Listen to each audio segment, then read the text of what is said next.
excited to be with you guys, and we're really excited coming off family reunion. We had a lot of talk about wealth, and Marc, Jason, Gary, and myself are really proud of what we built with 8 Weeks of Wealth. We're actually just going through the final version of the last couple of weeks. We've got an amazing 8-week course. I'm excited to share with you what it's about and just talk kind of generally about wealth, how to think about it. Why does 8 weeks to wealth something that you need to be considering? And so with that, I want to jump in. In anything we jump in, these are the opinions of Marc, Jason, and myself. We're not lawyers or accountants. We're not even cool enough to play one on TV, right? So your mileage may vary. Always go get your own expert, your attorney, your accountant to bounce ideas off of. All right, here's the reality as we jump in for the next half hour together. The wealthy really have rules, right? They have rules and hacks that they follow to maximize their wealth. It's not a bad thing. There's no wealthy people aren't bad people. It's just they've really figured out a different skill set. And the truth is, what makes you a really excellent real estate agent or able to grow a really big team or have a really big business in the real estate space is a totally different skill set than wealth. Being an investor and understanding the mechanics of money and wealth are just two totally different things. It's something that can absolutely be learned. You deserve to be wealthy, and it's a definitive fact that anyone out there can actually be really, really wealthy. So the next 30 minutes, we're going to prove that to you. In this presentation, we're going to show you the flow of money of the wealthy. How do they actually think about money coming in and out of their lives, and how are they really working through that? We're going to show you how to use your real estate business as just the foundational key to unlocking more deal flow, right? We all out there have inventory. Our store of inventory is houses. We've got access to tremendous deal flow. And yet most of us get really busy helping our clients. And at some point, we took our investor hat on, we put our agent hat on. And what we want to get you to do today for the next 30 minutes is put that investor hat on, and let's just go it through the lens of you're an investor running your business now. And the secondary thing you're going to do is think about your commissions, which is super important. We're just going to think about your wealth first. And lastly, we're going to talk a lot about taxes. Most people don't relate wealth and taxes together.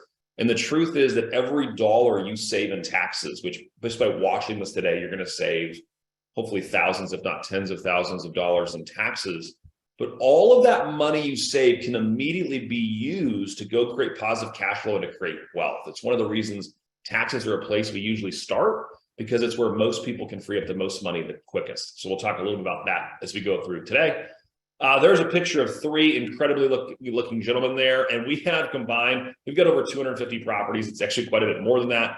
We have assets in the residential and commercial holdings. Marc's the president of the company. Jason's your head of industry and learning. And I am the leader of KW Wealth. And so we came together because we all share the exact same passion, which is we want our agents to have a completely unfair advantage when it comes to creating wealth. And that's what our mission is, to go out and help everyone become ridiculously wealthy. So I always love to set up a webinar like this and think about who's this for, who's it not for, right? This is for you if you're tired of the income and wealth roller coaster and you want to get out of the rat race.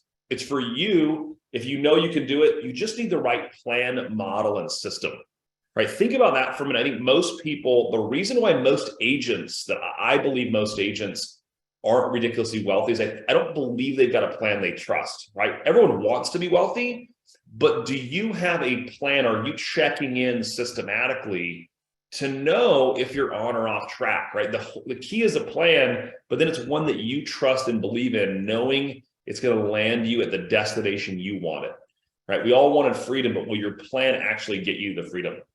This is for you if you want to build a business big enough to be able to do the parts of the business that you want to do. For me, in real estate, once I got to choose the part of my real estate team that I got to run, it became really, really fun. And you do that through discipline and fundamentals and all the things you learn here at MAPS. But once you get to pick that section, that became a really pivotal point in my career. The other pivot point was when I got to spend my time really working on the investment side of the business. That's where my passion's from. So this for you if you want more stability and consistency with income in your life. Let's be honest, passive income gives us freedom of choice, freedom of where you get to go, who you get to do it with, and even freedom of the work you do. So wealth and passive income go hand in hand, but it's a big driver in the freedom you want.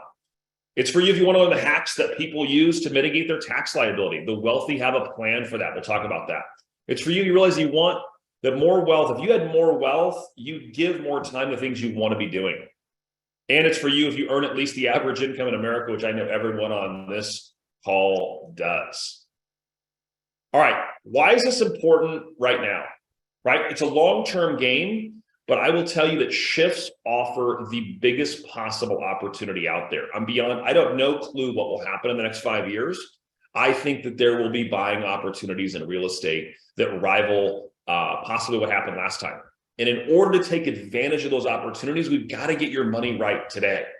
I'll give a talk around. If there's 100 people in the room, I'll ask, hey, how many people would love to go back to 2009 or 10 and buy all of the houses again? How many people go buy 10 houses, 15 houses? All the hands go up, right? Everyone's excited. Everyone's raising their hand on the Zoom right now.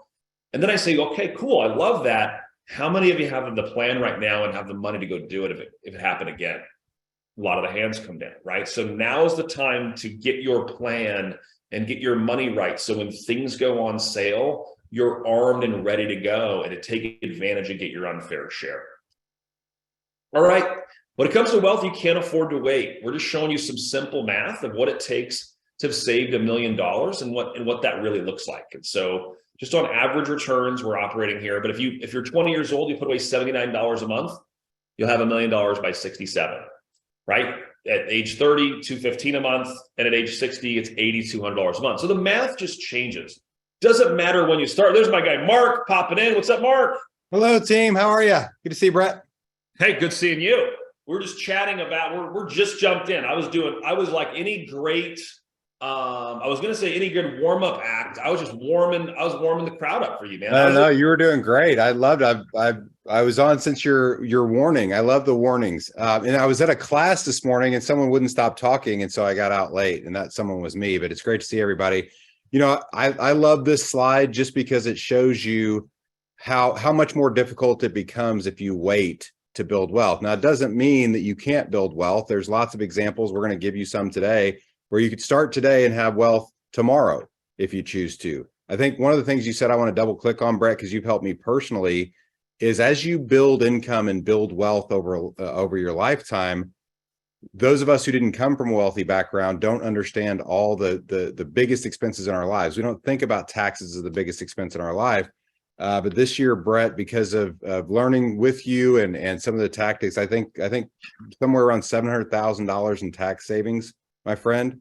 So thank you so much for that, and just appreciate you. So keep going, keep rolling. Well, and what's great about it though, and again on the tax side though, what does that $750,000 create in passive income? Right, the $750,000 is a massive number. It's incredible. I'm so excited about what that does, right? That vehicle that continues to build it. And so, as Marc and I were saying, it doesn't matter when you start. The earlier, the more you can put away, the faster you can go. Marc and I have a promise to you. We are going to teach you as much as we possibly can in the next 30 minutes. And if we promise also that there's ways you can go, even if it's not with 8 weeks to wealth, I'm going to give you ways to still get answers and still move forward and still create massive wealth. Marc, one of my favorite quotes by Oscar Wilde, right? Experience is the hardest teacher, gives you the test first and the lesson afterwards. Many of the things that Marc and I are going to share over the next 30 minutes, we actually learn the lesson afterwards, right? We have a different class. It's called 3,000 Weeks to Wealth. It's different. That's all the things that didn't work. We just boiled down the things that the 8 weeks, actually the things that did work. We were going to teach a class called How to Lose $6 million in 4 years, but no one would sign up for it. And yet it's a true story. So you're spot on. All right. Our results aren't typical. As we mentioned, not everyone's going to save $750,000 in taxes like Marc did. But wealth's a plan. It's not TikTok, get rich quick. I know there's a lot of people with planes and Lamborghinis out there, and that's just not what we're going to share with you. We're going to share with you that it's a path. It's a passive income's a snowball that you build and gets bigger over time. And you can have everything you want in life. You're just going to have to do some things on the front end and set those things up. All right, Marc, there's 4 secrets, right? We're going to teach them how to understand the flow of money, that deal flow is critical, right? We got to have the deals, that the money you make doesn't determine your wealth. Probably secret three is one of the eye-opening ones. Like, and I know, Mark, in our worlds, I know people that make millions of dollars per year and who are financially broke, right? They're not wealthy. Yep. And I know some people that make less than six figures who are really, really wealthy. And it's fascinating, right? You think, well, how can the person who makes 2 million a year not be wealthy? Oh, easy, right? It's really actually really simple. I want to double click on that because we have the research and studies that show you 33% of all millionaires never made over $100,000 a year in their life. And then the other thing that I always come back to, Brett, is if you look at the top occupations for becoming a millionaire, it's things like engineer, number one, it's accountant, number two, it's teacher, number three. You don't get into lawyers and doctors until you get 4 through 6. But the point here is that people who are used to having a plan, engineers have a plan, they run a system. Teachers have a lesson plan, they run a system. Accountants have a plan to follow with the IRS. Those individuals, those occupations tend to attract people who also have a plan around their wealth. So you don't need to make a lot of money in order to build wealth. What you have to do is understand the flow of money. That's right. So let's go right there, right? When your money's set up to flow the right way, it goes exactly where you want it. You do not have to set up the right. When you do not have the right setup, it flows to someone else. Simple idea. Every dollar's got a plan, right? What is the plan for that dollar as it enters your world? And so it doesn't matter where you keep money as long as you keep it somewhere safe. That's the myth, right, Mark? We've got to get much more purposeful. We've got to know. I was teaching a family reunion, Mark, and I asked a question. How many people in here have more than 10 checking accounts, right? Show of hands. Hands went up right across the room. On the call, you can see them. And I said, if I'd give you $10,000 for every account, you could tell me the current balance in it, within a couple $100. How many of you could do it, right? A lot of the hands went down, right? We've got a hand going up. And that's where you've got to get that level of connectivity with your money, right? You should know the balances in your checking. Like, you didn't know, what are your property tax amounts? You got to start knowing all the money and how the dollars flow. It's absolutely critical. This path of money slide, everyone should take a screenshot, print this out, store it everywhere. I just love the setup here on, like, look, there's two kinds of capital. You got human capital, you got capital assets, right? On the left-hand side, you go work for the money. Capital assets, your money works for you. Ultimately, those two things, the better you are at it, the more cash flow you create. That's that first box there, right? Now you got cash flow. And Mark, I love the way you draw this out is you draw what do you call the economic engines, right? Yeah, the circles. Well, circles. It's fascinating because, our study of Robert Kiyosaki and what we know is 95% of the population trades their time for money. 5% uses their money to make money. Here's the crazy thing. The 5% that uses their money to make money have 95% of the money. So we live on the shoulders of giants. We stand on the shoulders of giants. We've learned from people who have done this before us. And so the whole goal in my mind, Brett, is to move from trading my time for money to accumulating enough money, because my money doesn't sleep. It doesn't take days off. It doesn't know who I am. It doesn't know what gender I identify as. It doesn't know what color of my skin. It just knows what I tell it to do. And the challenge here, Brett, is most of us were raised in an environment where we didn't talk about money. And this is why you see so many athletes and actors, et cetera, who get a lot of money quickly go broke, because they're like, that's not my specialty. I'm good at doing something else. And in real estate, it's evident all the time with top producers. You just have to know. We want to educate you so you just know what's happening with your money. You tell your money where to go instead of wondering where it went.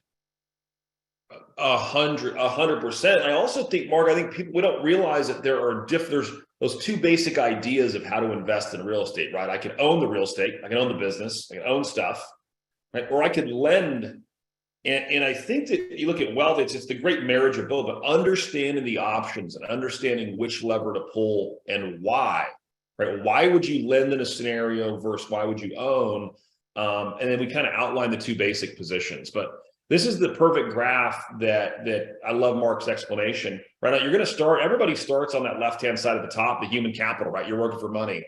And to Mark's point, the faster you get your money over to the capital asset side where it's working for you, and then you flow it down and and get to the number two, which is invest it, right? What percentage of that cash flow can you invest into the things at the bottom, right? How quickly can you get that machine going? And then also then how automated is that path, right? Can we automate that flow to where it happens like this slide here, right? And we talk a lot about everything on the right-hand side. It's all your wealth building activities. It's the assets you own, the real estate, the businesses, all of the passive income, the businesses, anything where your money's going to work for you is all happening on the right-hand side of the screen. Real estate flips, businesses, notes, other. Is those create cash flow. What we believe is every single month, we're going to go back to your wealth plan, which we'll talk about in a minute. And as you're doing your net worth tracker every single month, every bank account you have on your balance sheet has a certain amount of money it needs to service that business, to service those assets for you. Everything over that amount, we need to sweep that money and get it back to you, right? You should be taking dividends from your company. You should be getting paid, right? All that goes into this center, this wealth coordination account. We spend an entire call helping setting up your flows of money. For me, Mark, this was the biggest game changer because I had money. I had my businesses making money, and I was always like, well, I'm going to keep saving more money. I'm going to save reserves in this business. But I hadn't defined how much reserves, Mark. So it just felt like this ever increasing sum I had in a savings account at Wells Fargo. And not that that's not awesome, but I wasn't shifting it over and really building wealth with the money, right? I wasn't purposeful.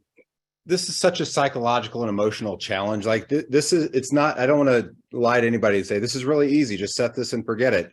This takes time and it's building a muscle, and you have to put friction or remove friction into your system in order to trick yourself. If you're like me, Brett, because my nickname in the financial world was Henry. And I thought my middle name's Harrison. I thought people were just having fun with me, my buddies, but it actually was an acronym that stood for high income, not rich yet. And they would talk about me all the time because I made a great income, but I didn't have anything to show for it because I wasn't telling my money where to go. And if you grow up poor, like I did, Brett, and like you did, you're not taught all of these systems and models. So let me give you a crazy ratio that I actually have lived by for years. And that is, I live on 10% of my income, 40% goes to taxes, 50% is invested. And so that's why when I look at that money that I saved in taxes is so important to me, because I just supercharged my investing. But what I've had to do is set up my bank accounts in a way, Brett, that tricks me into where I don't see the money. Otherwise, I'll go buy another car. And that's my problem, my vice. So this is, and by the way, I started out at spending 110% of my income on consumption. And so it's a process that you learn, and it's a muscle you have to build. And in my case, I had to trick myself into, I kind of feel broke a lot of days. And it's because my money's out there running its own business. This is the same progression we make as real estate agents. We start out selling houses, and we want to commission, and we want to trade our time to earn $1. And then we start to realize, wait a minute, my rate of return on this property could be 20%, not whatever I charge as an agent, 2.5%, 3%, whatever that is. And so you start to learn to think differently. And this is just a system that keeps you on path. 100%. And the goal here, right, is we're trying to figure out the thing we're solving for in this whole chart is really the bottom left-hand side. We're solving for what's your monthly burn rate. What are you naturally spending in your life? Everyone on this call is currently spending an amount of money they're likely comfortable with, right? Whatever that number is. So from there, let's just lock in, create connectivity around that number. If that number in this example is 15 grand a month, as fast as you possibly can, we want to get you to protection 6 months savings. And that's the check-in point, Mark. And you and I talk about this. The check-in is 6 months reserves is great, but you may go to bed at night and your head doesn't hit the pillow and you sleep peacefully. Well, that means maybe we need 12 months of reserves. Maybe you need 15 months. That's a personal number. Personal finance is personal to you. And so we just say, get to 6 months as fast as you can, and then get to 12 months next. That's your next goal. Once you get 12 months of your monthly burn rate, you may want more for you personally. You may want to stay right there. That's your choice. But we want to figure out your flows of money. And ultimately, in this example here, as long as you're making more than the 15 grand from your business and it flows into your wealth coordination account, that amount will grow. That just tells you to be more purposeful with looking for great opportunities, right? If you needed to keep $250,000 in that account, that's a really big world. And that amount got to 300. It just tells you I wake up in the morning and I'm looking for deals. Right now, as I'm out there in my day-to-day world as a real estate agent, I'm looking like can I buy this house, right? Where can I? I'm going to knock on the neighbors, or I'm going to start looking for opportunities where I can put that money to work. And so we go through this in much more depth. Secret number 2, the only way to buy investments at a price and terms that fits your model, you must have strong deal flow. That is a secret. Deal flow is everything. And agents have the best deal flow. Mark, we have deal flow every single day in our lives. We're on the front row of the best deals in real estate. And here's the thing, you have 173,000 cousins that are also on the front lines of the best deals in real estate. And yet the last stat we saw on this, 9% of us own investment property. So, use every time you're like, I would tell all of you in this conversation today, Brett and I are looking for investments. If you find a great investment, money is never the issue. It's the deal flow. It's constantly having, I used to get a little offended by this, Brett, in the market center level, is people would bring me deals all the time. And I'd be like, I have to say no to all of these things. What I didn't realize is I wanted that to happen. I want people to think of me first when they think I've got this great investment, this unique situation. I need to find somebody who has a little money who can invest in this. And I think the myth right here is that I'm going to do a good deal when it comes along, right? I spend my time finding buyers and sellers. I just think you pivot that. You wake up in the morning, you're looking for deals, right? And you're still going to have all the buyers and sellers you'd ever want. And actually, by getting better at finding deals, the byproduct is you only end up with way more listing business than you ever wanted, right? Because you won't be able to buy if you want 100 buying opportunities or great investments and you made 100 offers. You're not going to land 100. My math would say you're going to land around 5% of those, but 95% of those people all needed to do something with their home. They all had a house problem, or they all need to sell it. So I created 95 listing opportunities. And so we just like to think that you need to work as hard at finding deals as you work at finding buyers and sellers.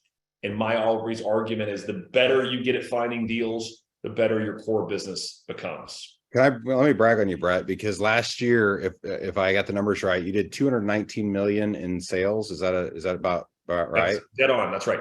And you didn't look for one buyer or seller. What you did is you looked for deals and you went to find investment opportunities. And when that didn't turn into an investment, or didn't fit your criteria, you turned those people into buyers and sellers. You spent $0 on your budget to lead generate for real estate business and did 219 million last year.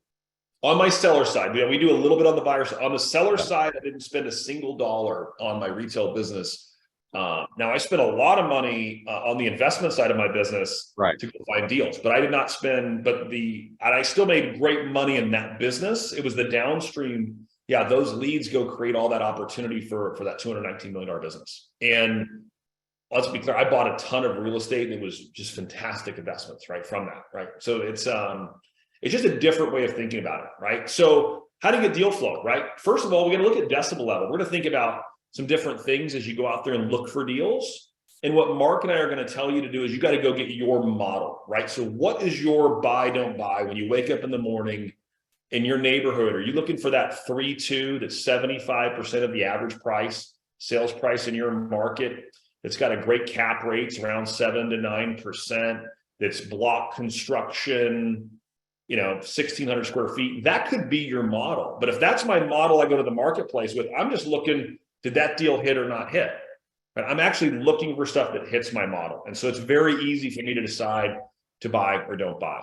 Do you think about the noise, right? There are investments we can make with our money that are much noisier than others, and there's some that are much more passive. And so you get to decide the noise, the investment, the profit potential, the asset class. All what I'm hearing us say is go out and let's figure out your model. And when I think about the model, Mark, I always think like, where does the majority of their deal flow come from? Like for me in Phoenix, Arizona, I don't sell large apartment buildings, right? I don't sell commercial. I sell the average sales price of my market, single family houses. It's what I sell. So what I look at my real estate portfolio, what's it mostly made up of? Single family houses at the average sales price of my market, just because that's where my deal flow is. So I always think go compete where your advantage is unfair, and likely it's going to be where your natural deal flow comes from. Cool. Once you know what you want, we've got your model defined. Your lead generation would go exactly for that. If I mentioned that I'm going for 3.2s at 75% of the average sales price in my market, if I hypothetically am going to go send direct mail, I can go pull a list very simply of those exact criteria I wanted. I can have an absentee owner. I can actually know how long the landlord's owned the property, and I can mail or market directly to that, right? Once I get that, I can buy it, I can partner, I can list it. I can have, to Marc's point, I can have other realtors actually bringing me deals because I know what I want. I know how to unleash my marketing, and I know how to get more deal flow. So real Anything quick, else, Marc, there's a quick question here, but your criteria is so important, and your criteria narrows as you get better at this. When I started investing, if it made sense on paper, I bought it. And that was a huge mistake. I had no economies of scale, geographic issues. I bought a property in Washington, D.C. that I'd never visited. I bought some land in Texas. I did a bunch of different things that on paper looked like great deals. I thought I was a genius, Brett. And the reality is that, and someone asked, what's an example of a noisy investment? I'll give you a different way of thinking about this. I use the BS meter, bologna sandwich meter. And if the profit is high and the BS is low, that's my criteria. What's an example of that? A 3-2 that I'm making 25% cash on cash return, that in a single family, so I can sell it in a down market. It's got a great tenant in it. I never hear about it. There's no 3 o'clock in the morning toilet calls. That's a very quiet property with a high profit margin. That fits my criteria. A noisy investment might be the sevenplex I bought. Average rent was $215. One of the tenants murdered another tenant. True story. It was about an hour and a half from my house, so I never visited it. It was dilapidated. It was a terrible, terrible investment deal. It was super noisy all the time, and I made very, very little money. In fact, I lost money on that deal, and so I got out of it as fast as I could. So that's an example. I want 0 decibel level if I can get it. And I want 10 profit margin. So I'm gonna use that as my criteria. I love it. I love it.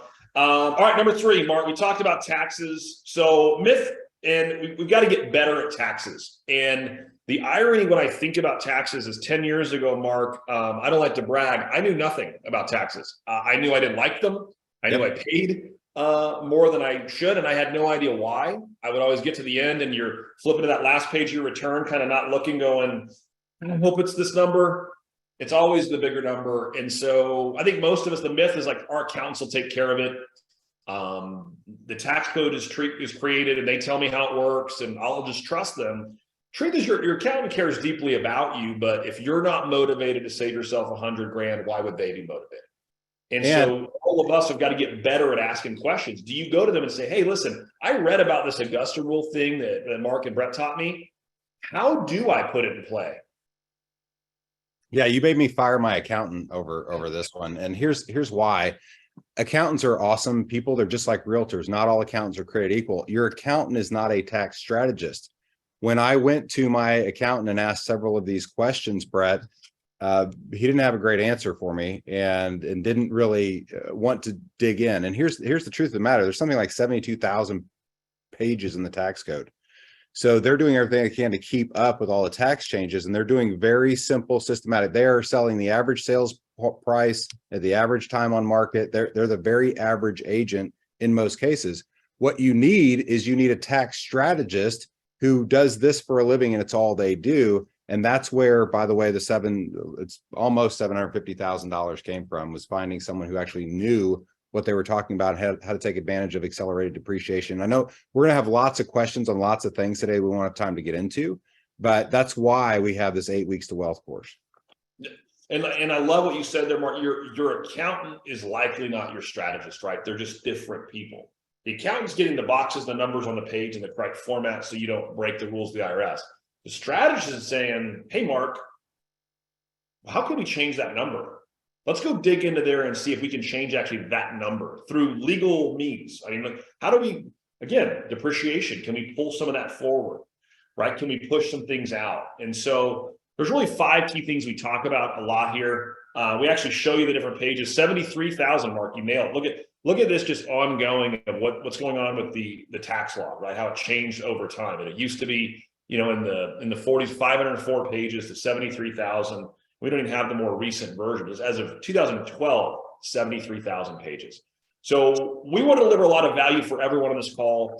There's a section 280A. Number 1 on your screen is the Augusta Rule. We'll break it down really, really quickly. If you're having meetings for your business and you're having them off-site, you're renting something, you're renting out the conference room and next door to your market center, you're renting out a hotel, or you're having a restaurant somewhere and you're having these meetings, the Section 280A allows you to have that same meeting inside your home.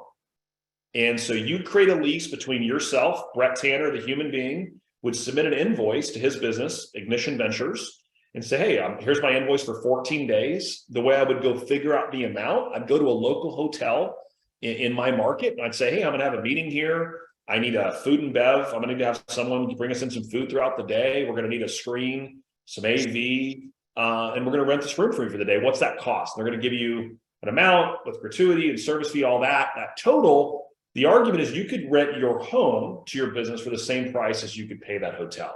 Now, let's be clear. These are meetings we're actually having. You're going to document them. There's a purpose. It's in your calendar. You're going to take a picture. You're going to have an agenda. And so when you write that, now that the business writes you that check, so 14 times per year, the business gets an expense, so it does not pay tax. So if you're in the 37% bracket, whatever the amount of those 14 days becomes, that's really times 37%. If you're in the highest bracket, that's your savings there. Okay, so it can end up being, we see most folks, right, this could be a $10,000 plus per year tax savings. By the way, not 1 year, Mark, every single year you do those meetings, right? They're there. If you've got a second home, so I've got a second home in the mountains, I don't rent it out. There's no rental income. It is my second home. It's my sanctuary, but I actually go up there. I spend a lot of time there. I have a lot of meetings up there when I'm up there. So I could do another 14 days at a second home. Again, if you rent it 1 day, it all goes away. It's only 14 days. So everyone's action item leaving this call your CPA. What documentation would you want from me for Section 280A? What do I need to do? And go get their blessing on this, because it's an easy one for you to put in motion. Mark, our second one, employee retention credit. We're going to fly through. Here's the reality of you. Most of you will qualify. Most, we just don't know which ones. Right, I've done this probably 50 times now, and on every call, someone will say, I was already told I didn't qualify. Totally get it. Let's just go get a second opinion. And when someone says you don't qualify, let's just ask why. What makes my real estate business unique? Because I have friends that are in the same real estate business and they did get it. And so we just need to, every situation is unique. There are lots of nuances, but the ERC, the employee retention credit, there are plenty of funds there available for you. There's a lot of myths about it. People believe your business had to be eradicated due to COVID. That's not the case. It's up to $26,000 per employee. It's worth figuring out if this applies to you. We have seen people in KW Wealth, Mark, get checks of $100,000 to $200,000 in a check. By the way, told they didn't get it, completely valid. They did get it. They deserved it. They did all the right things. And so go take a look at that. Section 199A, there's a ton of math on this. It gets super complicated. Now would be a great time to go to your CPA and ask them this specific question. Write this down. Last year for 2022, did we maximize 199A? And can you show me how we did? It'll be a great discussion point and may lead you to Mark's point. It may lead you to a tough conversation with your CPA, but it's something you want to maximize every single year. The short version of what 199A is most real estate agents qualify as a specialized trade or business. That's the category we fall into. And because of that, let's just say we had $1 million in net income, we do not pay taxes on 20% of it. So it can amount to a really big tax savings, but there's certain W-2 payroll that has to exist there. So all you got to do, go to your CPA, ask them, are we maximizing this? What would that need to look like? In some cases, an agent, you might increase your W-2 payroll through your business. It would actually make a lot of sense for you to do so. So you just want to figure out, are you maximizing it?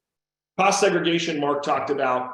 Cost segregation is probably the most misunderstood opportunity out there. There's a lot of myths. And so really we're taking depreciation. Very short explanation. You go buy a house for $100,000.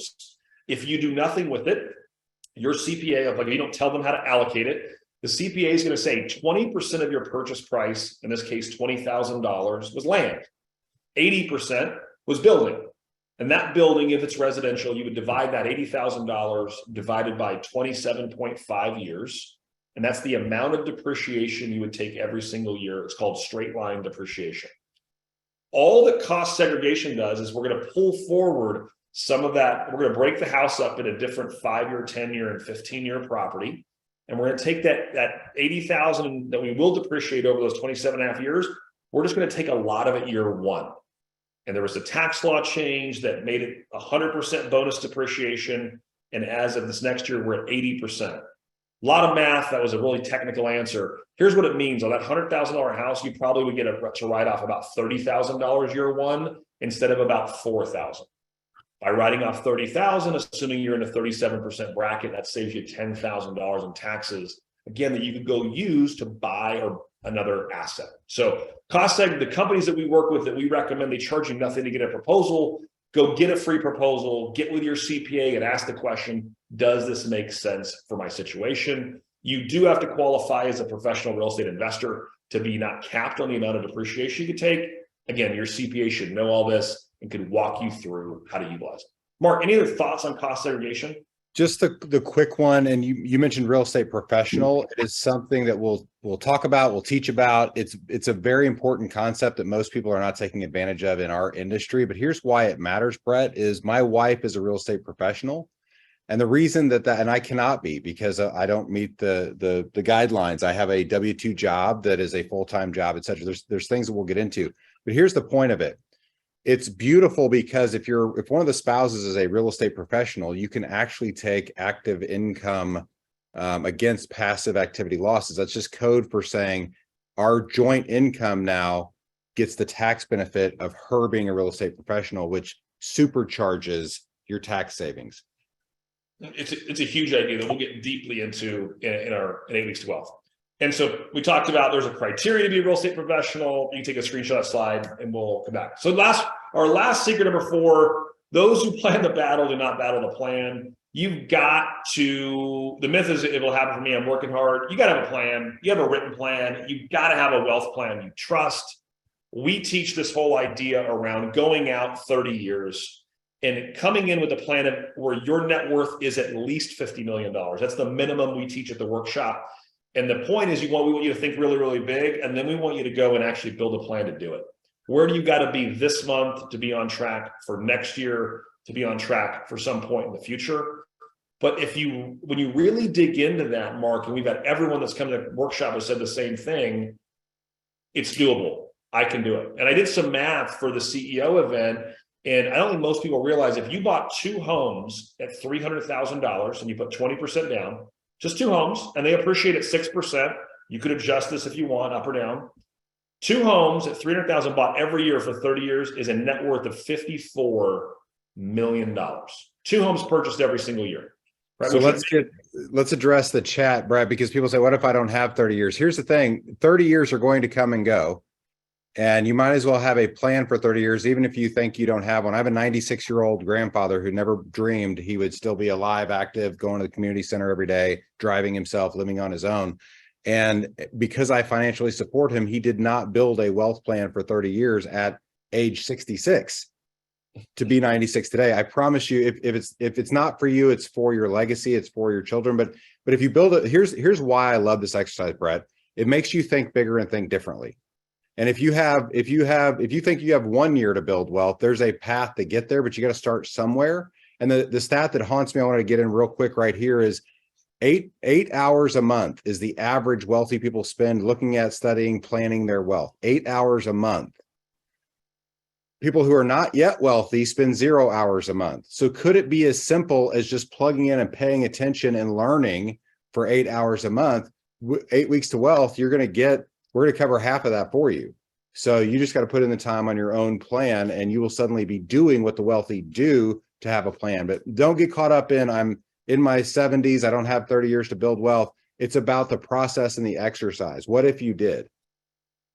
100%, Mark. We do get that a lot. And I just want to echo one point you made, which is, but every one of us on here is going to leave a legacy. Right? Everyone on here, you're leaving a legacy. And so that 30 year, a section of that might be their part of their 30 years. Also, Mark, it's not that it takes 30 years to become ridiculously wealthy. On the journey of this, you become ridiculously wealthy in the process. It doesn't take 30 years to do it. So, so question you need to answer. And Mark, I love when you teach. I want you to take this one, the whole board of directors idea. It's a big idea. Well, this is part of our problem is we all want to look good and be right and be experts at everything. When you succumb to the idea that there are superstar specialists out there who can truly help you at the highest level, like I've discovered, I thought I was pretty good at this, Brett, until I found someone who was better. And no matter how much wealth I build, there's always someone who's more up to date on the ridiculous tax code changes than I am.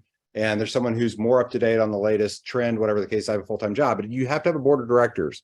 And those physical board of directors are an accountant who truly understands your wealth plan, and you're sharing that with them. You have a tax strategist, like we talked about. You might have a tax attorney. You might have a financial advisor. Here's my general rule of thumb is I need a board of director for every bank account I have. So I currently have 10 bank accounts. I want to have 10 professionals around me, and I may be at a little bit different level. I didn't start out that way, but you're always going to start out with at least 5 people on your board of directors, and they're going to be your insurance agent. For me, I've always had a real estate agent on my board of directors. I was one of the top agents in the industry, Brett, but having an agent whose sole focus was to go look at 100 properties, narrow it down to 10 that fit my criteria, make offers on 3 to buy 1, that is worth its weight in gold to have your own real estate agent doing that, trading their time for money so that you can trade your money for more money. 100%, right? So now, I mean, the next question you answer, do you have a written plan? Do you have a plan that's documented that not only you trust, but now go back to your board of directors that they're looking at your plan and actually helping you implement it in your life? Yep. One thing, Mark, to go have the plan, but now I've got the board that said, hey, Mark, well, why did you pick this amount allocated to this? Or how are you protecting against this outcome? Yep. Right, Mark, if you thought about this risk, I think you're taking a lot of exposure here, right? Hey, I was looking at your trust, Mark, and gosh, there's some things, this would never be you, but we need those questions, right? I mean, we've got to be reviewing it. And we've got to have a plan of how often should we be meeting with our board of advisors, and what's that conversation look like, right? So do you have a board of advisors, do you have a plan, right? Here's your 8 hours a month, Mark. Do you spend a minimum 8 hours reviewing, learning, getting advice on your wealth plan and your strategy, right? So if you're not doing that, try to ask what needs to change?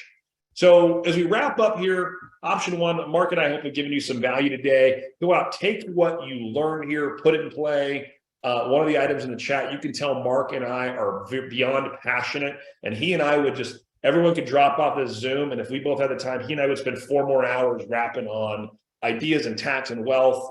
We're very committed to it. Option 2, come with us. We promise over those 8 weeks, we are going to deliver incredible value for you guys. You'll think differently about money. And I don't care what level you're at, you're going to get specific actionable items to go implement your plan and to really build massive wealth. So we're going to give you systems, tools, models, exactly what you need to go take what we're doing and put it in play in your life.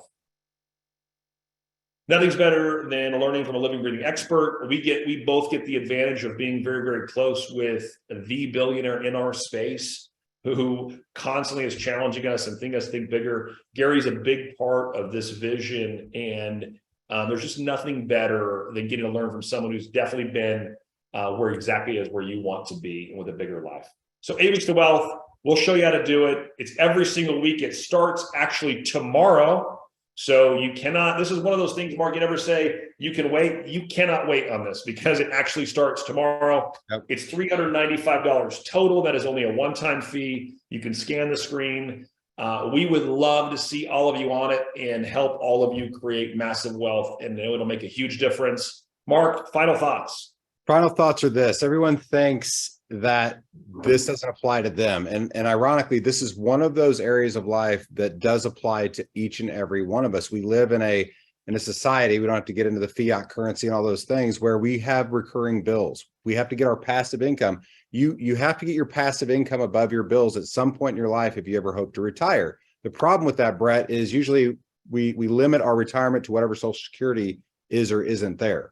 And we just depend on that to be our plan. But here's what I want to, here's my last thought is this.